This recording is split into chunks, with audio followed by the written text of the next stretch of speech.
What's up, Bills Mafia? I got your stock up and your stock down, following the Bills 31-7 spanking over the Denver Broncos in the AFC wildcard game. But before we get to that, let's get to that intro. That means that we punched our ticket to go try to win the Super Bowl, and that's it. We got one game at a time, starting at 1 o'clock on Sunday. Love y'all, boys. Love you. Love you. I'll go to war with every single one of you, every game, all right? Here we go. 1, 2, 3, 1, 2, 3. Win.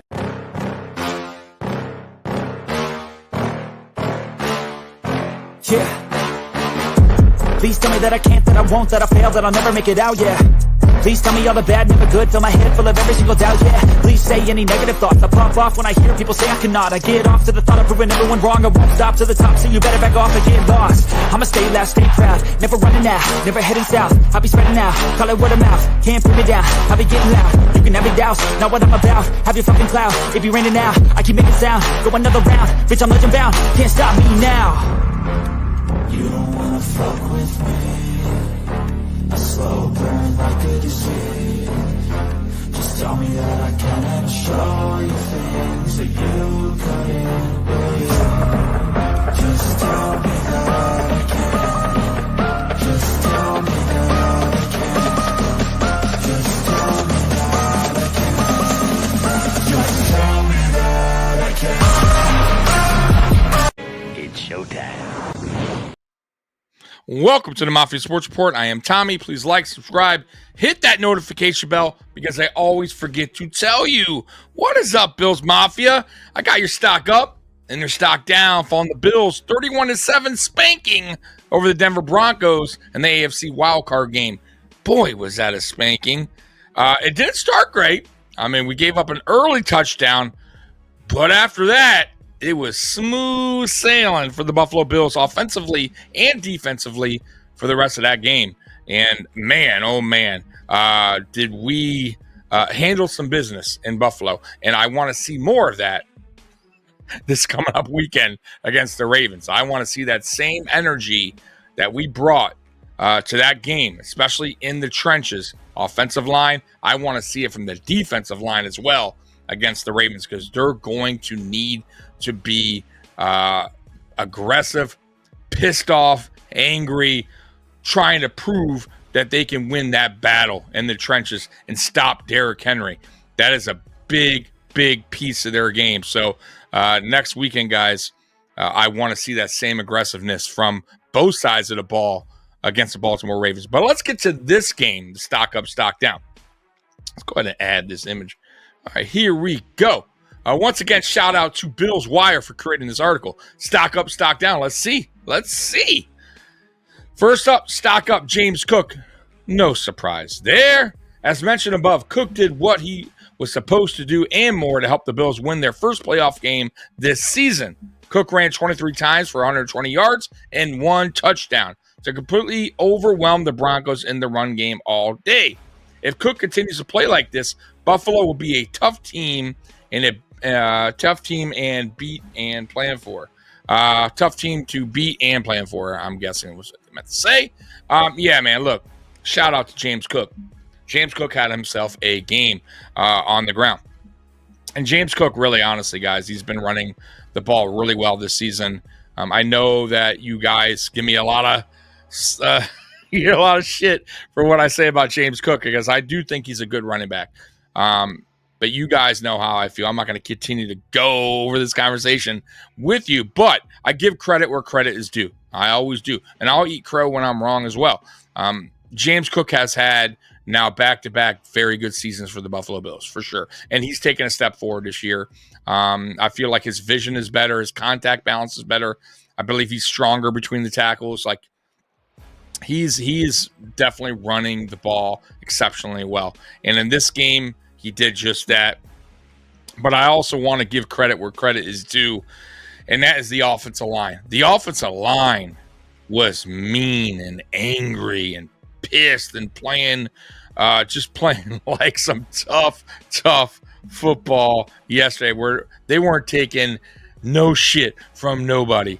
And that was probably the best I've seen this Buffalo Bills offensive line play. Like, no joke. They were just, man, they wanted to prove something out there. Sunday against a very good Denver Broncos defense.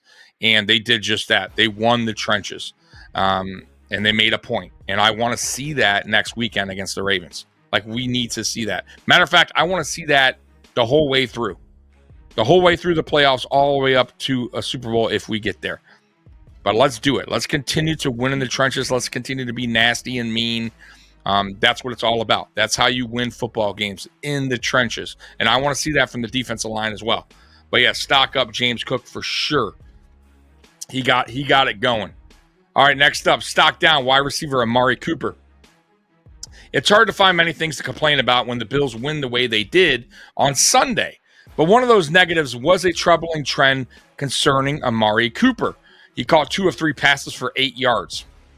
And while much of that has to do with Allen throwing just 26 passes among 8 different receivers, Cooper was required to be the best player of the bunch and hasn't been able to do that yet. And I don't know if he's ever going to right now in this system, and the fact that he's still fairly new, right? And Josh Allen, I keep telling you guys this, Josh Allen has to build like a chemistry with the player. It's just the way he rolls. He goes to the guy he's comfortable with, that he has chemistry with. Khalil Shakir, Dawson Knox, Ty Johnson, right? Dalton Kincaid, Keon Coleman, like those. I would say Dalton Kincaid, Dalton Kincaid is a little bit ahead of Keon Coleman right now as far as that comfortable, being on the same page, the chemistry. But he's still trying to get that with Josh Allen. And Amari Cooper's just not there yet. I'm not saying they don't have chemistry at all, but they're still building it, if that makes any sense. And I still think Amari Cooper's trying to catch on to the offense as well. But you also have to go understand that Joe Brady's scheme is to really give everybody eats, and it's holding true. It really is. Josh Allen spreads the ball around. He's taking what the defense is giving him. So Amari Cooper may be how it is, right? Can he do better? Sure. And I believe he will. I believe Amari Cooper's going to have his moments. And he's had moments here. He's made unbelievable catches. So let's pump the brakes on Amari Cooper. It was a bad, is no good, or, he's not doing anything. I'm going to tell you this too. Just him being out there on the field makes everybody's job a lot easier, right? Helps out everybody else as far as the receiving group goes. Everybody benefits because, of course, defenses have to be honest when it comes to Amari Cooper. They have to respect his game, right? They're going to put their number one DB on him. Of course they are. They have to. If they don't, then yeah, they're going to get Amari Cooper's going to have himself a game. I promise you that. But while they're, paying attention to Amari, it opens it up for Khalil Shakir, Keon Coleman, Dalton Kincaid, Dawson Knox. So just him being out there is a positive thing. So don't knock Amari Cooper because he didn't have much of an impact. He really did in the other sense because he's helping out other players on the field. So stock down, fine. If you want to give him a stock down because of the production, but if he only gets a couple targets, really, it's not so much his doing. It's just the way the game flow is going and the way the system is. So that's fine. I mean, you got to put somebody on the list. I guess I'll be okay with it. I would have left him off the list. You guys tell me what you think in the comment section. I'm sure there's going to be some mixed opinion on it, and that's fine as well. I understand. All right, next up, stock up linebacker Matt Milano. Absolutely. Milano has spent a lot of time off the field recently, but it was refreshing to see him on the field for the Bills in a big game for him and the franchise. Buffalo's defense as a whole did a great job of limiting Denver's offense across the board, and Milano was a huge part of that as he racked up 5 tackles, 3 solo, while picking up a sack as well. That was the best game I've seen Matt Milano this season since coming back. I felt like he was faster than he's been all season. I felt he tackled really well, and he was just Johnny on the spot. Like he was everywhere, and he spied Bo Nix really well. He caught him Caught Bo Nix trying to roll out and with his feet and get some yards there, and Matt Milano tracked him down. Matt Milano, definitely, that was his for me, it was his best performance to date, returning as for the Buffalo Bills. So I love what I saw from Matt. I want to see that next weekend because remember, Matt Milano wasn't out there when we played the Baltimore Ravens the first time around this season. So it's going to be a difference. It's always a difference when Matt Milano's playing at a high level with next to Terrell Bernard. My God, yeah, we're a way different defense with those two. When we're healthy, we're way different. But especially with those two in the game together, they make a huge difference. You saw that against the Denver Broncos. All right, so yeah, stock up for sure. Next up, stock up Gregory Rousseau. Absolutely. Rousseau didn't have the most gaudy stats in the game, 2 tackles, 1 sack, but it was clear that he was disruptive the entire way with the way that he was getting after Bo Nix. Rousseau had stepped up for the Bills in recent weeks as he continues to apply pressure off the edge while helping in the run game as well. That too, and that goes, that is ignored a lot of the times. His run defense is excellent. And his pressure rate is very good. His problem is getting there, getting home. And I don't think it's just his problem. It's the Buffalo Bills defense. We don't get home a lot. We get there, but for some reason, we cannot get that sack. But listen, I really like Gregory Rousseau. I still think he has room to grow as a player. I don't think he's reached the ceiling yet. He's young. He's still fairly new at the position. So I hope the Buffalo Bills and Rousseau can figure a way for him to stay here in Buffalo. If it's a, team-friendly contract, let's say. We'll see what Gregory Rousseau does when, in the free agent market if it gets to that point. So, but anyways, in this game, stock up for sure. I thought pressure rate was great. Run defense was great. So I agree with that, stock up for sure. All right, next up, stock up, running back Ty Johnson. In the wake of fellow running back Ray Davis suffering an injury after being hit on a pass attempt from Allen, someone had to step up in the backfield to help out James Cook, and Johnson answered the call. Not only did Johnson run 9 times for 44 yards, but he was also a huge part of what was the biggest play of the game when he caught a 24-yard touchdown pass from Allen while remaining in bounds. And I'm going to say, man, and I said it in my takeaway video, Ty Johnson is such a surprise for me. He really is. When he played last year for us, I thought he did okay. I thought, I didn't think he was unbelievable, but I thought he was a good third down back, a good depth guy. But, and I was like, okay, when we signed him for one more year this year, I said, all right, that's fine. He's a third down back. I don't think he's going to be like this major playmaker or this guy that's going to be heavily involved in the offense. And I was wrong. I was totally wrong. And I'll eat crow on that. I hope they re-sign Ty Johnson. The guy has made some unbelievable catches this year that some of the top wide receivers do. And he's not a receiver. He's a running back, which is amazing. I'm telling you guys, go back, look at the season. The guy he has great hands. And just the ability to make some unbelievable catches. And yesterday's game, that touchdown throw and catch was unbelievable. Risky decision there by Josh Allen on a 4th and 1. Because if they don't get it, I'm not a happy camper because you needed 1 yard. You run the ball there, or you get a shorter pass and pick up the first down. But my God, it worked out, and it was unbelievable. It was unbelievable how he, 1, maintained control of the ball, 2, stayed in bounds and got his knee down. It was crazy. It was such a crazy play. And but he's made that play. He's made plays like that this season. Diving catches. Ty Johnson is underrated for sure. For a third down back, he does so much more than your average third down back does. And you have to give him an extension. You have to give him an extension. He has to remain a Buffalo Bill because Josh Allen clearly trusts him. And that's crazy when you go and look up and down the board that I just said. Guys that Josh Allen right now seems to trust the most for me, on my list, and you guys could put it in the comment section. I'm very curious what you have to say, but right now it seems like when plays break down, or when Josh Allen needs a play to be made, the guys that he's going to in my order is probably Khalil Shakir, number one. And man, Khalil Shakir is a dog. I would say number two, right now, guys, I gotta say, it might be Ty Johnson. It may be, because Dalton Kincaid, I still think I don't think it's totally there yet with him and Josh. I think it can be.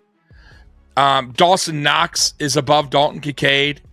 Keon Coleman is still kind of building that chemistry with Josh. Amari Cooper, same thing. So if you look at the receivers and the tight ends, even the running backs, right? Like, I feel like he goes to Ty Johnson more than James Cook passing, right? I'm talking Josh Allen here. So, honestly, guys, it's crazy to say that, but I would go Khalil Shakir, Ty Johnson, Dawson Knox, Dalton Kincaid, Keon, Amari, James Cook, maybe above Dalton Kincaid. I don't even know. No, I mean, that's the order. I don't know. I'm just trying to go by when things are breaking down. Where does Allen usually tend to throw the ball to? Khalil Shakir for sure is number one, no doubt about it. But I would say Ty Johnson's up there. Man, Ty Johnson has come up with some unbelievable plays, and he seems to go to him when things are breaking down. So you guys tell me, because that's how I see it right now. Of course, things could change. Like Amari Cooper in time will be way up on that list if Amari Cooper winds up staying in Buffalo. Same with Keon Coleman. The more Keon Coleman and Josh Allen, build that chemistry together, the more that Josh Allen's going to have more faith in him and trust in him to go to Keon Coleman, right?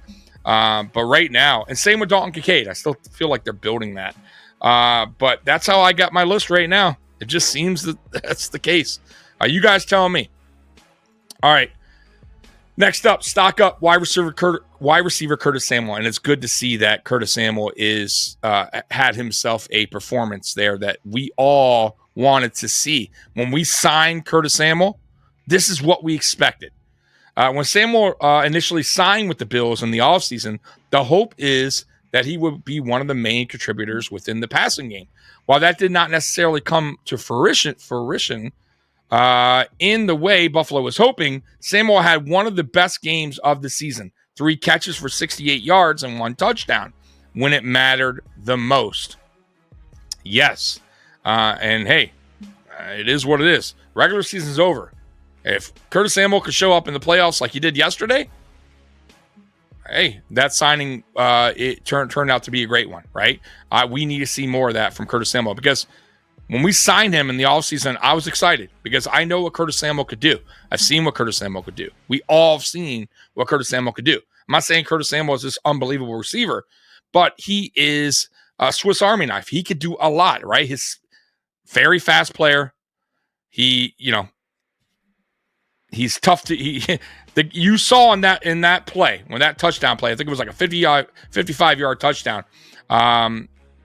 He's just tough to grab. He's fidgety, right? Like the dude could shift really quick, and he made 3 defenders miss. He's shiftiness, right? And the speed. So that's why we got him, because he could do so much, and his speed absolutely kills. So I just believe when we signed him, what happened was when he got hurt in camp, the turf toe thing, we should have probably put him on IR, PUP, whatever they call it, where he's at least missed the first month and let him rehab. The thing was, we didn't do that, and he played hurt for most of the season. And you just saw like he just didn't get things going. And I think Joe Brady held back too because of the injury, because he was limited. And once again, if you're not getting the ball because of that, Josh Allen and him aren't building a chemistry together. Guess what? He's probably not going to get the ball thrown to, right? And Josh is going to go somewhere else. And really, that's what you saw. And if Curtis Samuel can continue to make plays like that, Josh is going to continue to trust him. So hopefully we see more of that moving forward from Curtis Samuel, because we signed him to a 3-year deal. I'm sure there's a way out if they had to, but Curtis Samuel, when playing at a high level, is a really good football player. All right, next up. And there is no next up. There's no next up. So let's go. I always go through some more stock up, stock down, as you guys know. And if you have any stock up, stock down that I missed, go ahead and put it in the comment section. So stock up, I'm going to go with, let's go with the coaching staff. Let's go with Sean McDermott, and this is the whole coaching staff. I thought Sean McDermott did a very good job, especially early on after the Bills went down 7-0. He didn't crumble, he didn't panic, right? Which he sometimes does. He didn't do that this game, right? He adjusted, he got his defense to adjust, offense adjusted, and we pretty much steamrolled them, right? From that point forward, they had 0 points. So whatever Sean McDermott did to go, okay, you know what? Let's put that behind us. Hey, we made that mistake there early on, right? We got caught out of position. It is what it is. Let's move forward. Let's put some pressure on Bo Nix and get this thing going. And that's exactly what they did. As far as the offense goes, the only negative thing I would say, like I said, was the red zone efficiency. Very bad. 1 for 5. Let's take the one out with Mitch Trubisky at the end. Let's say 1 for 4. Still unacceptable. You need to score touchdowns there, right? 3. I get points are points. I need 7 instead of 3. But overall, I thought Joe Brady, his scheme was great. Offensively, we moved the ball up and down the field all game long. We just need to do better than red zone. Defensively, after that touchdown by Bo Nix early on, that pass to Troy Franklin, after that, the defense was spot on. They played at a high level all game long. Loved it. Love what I saw. So shout out to Bobby Babich and Sean McDermott for adjusting after Denver came out. And they came out quick and fired, and boy, quickly and scored. And things could have went downhill real quick after that, right? Denver on the high, right? You just score quick. They're feeling themselves right on the sideline. Yeah. You saw Sean Payton, right? Sean Payton like, oh yeah. This game's going exactly how I thought it was gonna go. Oh yeah. Oh no, maybe not so much. Shit, we can't score now. Right? Fuck, what do we do? And yeah, that was him the whole game. Fuck, shit, bitch. Right? What the hell? What went wrong? What went wrong was the Buffalo Bills adjusted, and they showed you what a better team and what a better team looks like. A team that's been there and done that. And I kept telling Denver Bronco fans, I kept coming into our live feed and talking trash pregame on Friday and on Sunday on the pregame show. Humble yourself. Understand that you're a newbie here, right? You're just getting better.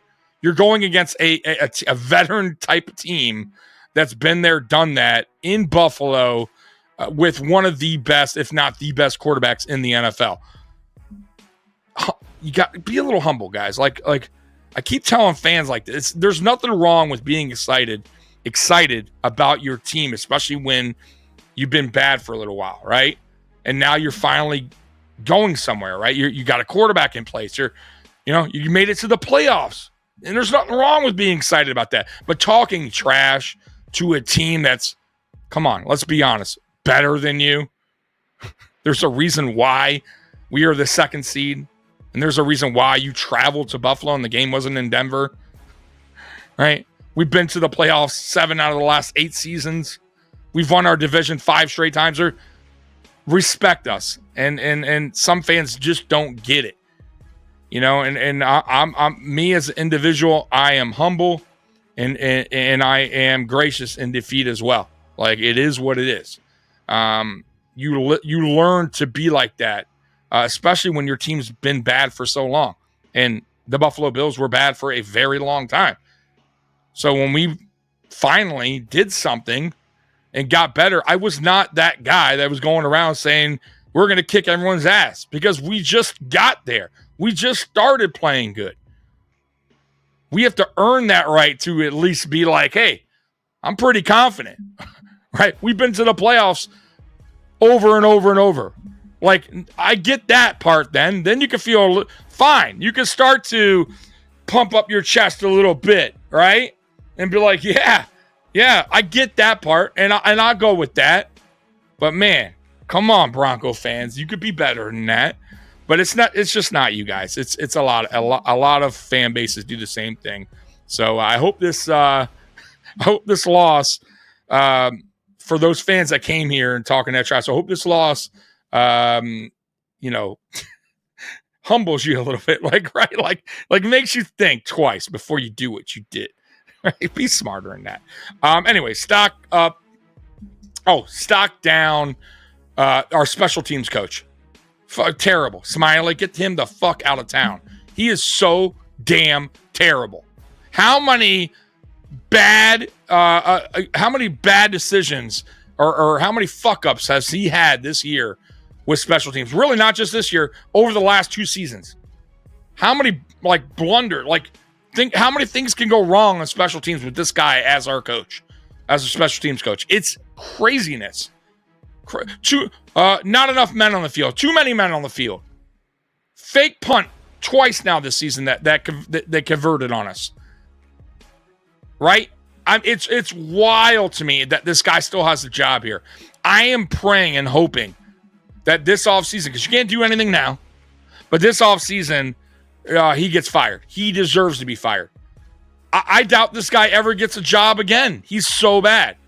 He is so bad. So stock down for sure for Smiley and that special teams unit. Awful. Awful, awful, awful. You cannot allow that to happen. And he's done it multiple times. Multiple times. And it could cost you games, guys. I know it's not a big deal now. We won 31-7. Who cares? It's a big fucking deal. Because there's going to come down to a game where it's close and we allow that bullshit to happen and we lose the game because of that. It's crazy to me. It's just wild. So stock down, Smiley. Awful, awful special teams coach.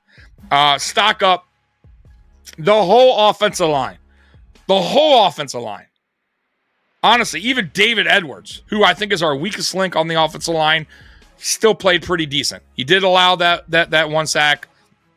But, he played okay. But the rest of the offensive line were dynamic. We're angry. We're pissed. We're playing at a whole nother level. Whole nother level. And I absolutely love it. I love that dog that they brung to that game. Honestly. Like, that's the Richie Incognito way. And that's what I wanted. I want dogs on that offensive line. And I want the same for the defensive line. I wish the defensive line could take a note from the offensive line and play like that. You need to play like that. Against the Baltimore Ravens, you better bring that. Like you see what the offensive line did? Take notes. You need to do that. I thought the defensive line in the second half played a lot better than the first half. So I'll give them a stock up just because they adjusted. They started to show up. I thought Ed Oliver had a much better second half than he did the first half. I thought our edge, I thought Von Miller, I thought Gregory Rousseau got to the quarterback. We're putting a lot of pressure there. So, second half especially. So I'll give them a stock up just because the second half adjustments were there. Really, honestly, second quarter on, but really second half is where they really got going. So stock ups for sure for both offensive line and defensive line, but really for the offensive line, they were just on a whole other level. That was the best I've seen this offensive line play in a long, long time. So stock up for them for sure. Stock up Tyler Bass. Not that he did anything crazy, but he made all his extra points. He made his field goal, which was what he make 2 field goals. I think one was a 30-something yard, nothing major. He was 3 for 3, and he had a long of 34. So it wasn't like he was kicking these unbelievable long kicks, but he did make them all. Got to give him credit. He was 2 for 2 on extra points. So give credit where credit is due. Their kicker 0 for 1. So stock down for Will Lutz if you're a Bronco fan and you're doing the same thing, right? I thought Sam Martin, and with this one lone punt of 45 yards, fine. We'll give you a stock up because I'm a nice guy for Sam Martin. Am I missing anybody? Stock up Khalil Shakir. I thought Khalil Shakir Man, yards after catch. That guy is amazing. Like, honestly, there was a play that we did, like a wide receiver screen bubble, right? And he was dead to rights. Probably a 4-yard loss, 3-yard loss. And he made something out of nothing. And I think he wound up breaking a couple tackles, spinning out of a couple tackles, and he still gained 8 yards on the play. It was unbelievable. Unbelievable. There was another play where he just bounced off somebody. For sure tackle, and he just bounced off.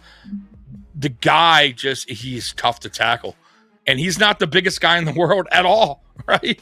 But, man, he has so much heart, and he puts it all on the field, man. I love Khalil Shakir. I hope they get a deal done with him. You need to, because I don't think he's reached the ceiling yet. I do not believe he's reached the ceiling yet. Stock up Dawson Knox. I thought Dawson Knox showed up in this game as well. He made a couple good catches in this game. Where's his numbers overall? So Dawson Knox was 2 for 38, 2 receptions for 38 yards on 3 targets. Not bad. Dalton Kincaid, stock up, 3 targets, 3 receptions, 47 yards. I thought he had a pretty good game as well. By the way, Khalil Shakir was 6 for 6, 61 yards. He had himself a really good game as well. You know who else I'll go give stock up, even though he got a personal foul, unsportsmanlike? Matt Collins. Matt Collins, man. Another guy I have to eat crow about, because I wasn't super excited when we signed him. I'm like, all right, whatever. Who cares? Wide receiver 4 or 5. He plays special teams. He's not going to do anything on the offense. And I was wrong. The guy is, dude, he's a really good special teams player. He made a great tackle. And you know what, man? He makes some plays here and there on offense for Josh when needed. And he's just, bro, he brings that energy. He brings the good vibes to the locker room. And in this game, once again, man, he brought that energy. He did. He was hyped. Like, he was hyped up. And I appreciate that from Matt Collins. I really, really do. So stock up from Matt Collins. So if there's anyone that I missed, go ahead and put it in the comment section. I'm going to go ahead and make this this recording where it's kind of live or whatever. What do they call it? Like it's almost like it's live. So I'll be in the chat room with you guys, chatting along with you when this video is playing. So go ahead and comment below, and I'll comment with you guys. So Bills Mafia, we're going live tonight at 9 p.m. Mikey is not going to be with me tonight because he has a work dinner thing. So I'm going to have Jarek from Jant Sports. He's going to be my special co-host tonight. So you don't want to miss that at 9 p.m. So guys, Bills Mafia, I love you. And as always, go Bills. I'm out of here. Peace.